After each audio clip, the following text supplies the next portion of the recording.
మా అమ్మ చేతితో ఈ పూట తింటాము ఏడాదిలో.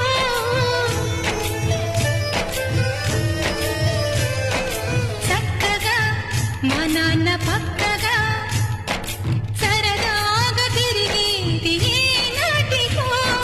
పొద్దున్నే పరుగున వెడతారు, రాత్రికి ఎప్పుడో వస్తారు. మరి మరి అడిగినా కథలు చెప్పరు, మేమే చెప్పినా మనసు పెట్టరు. అమ్మ నాన్న తీరు మాకు అర్థమవ్వదు, ఏమి చేయాలో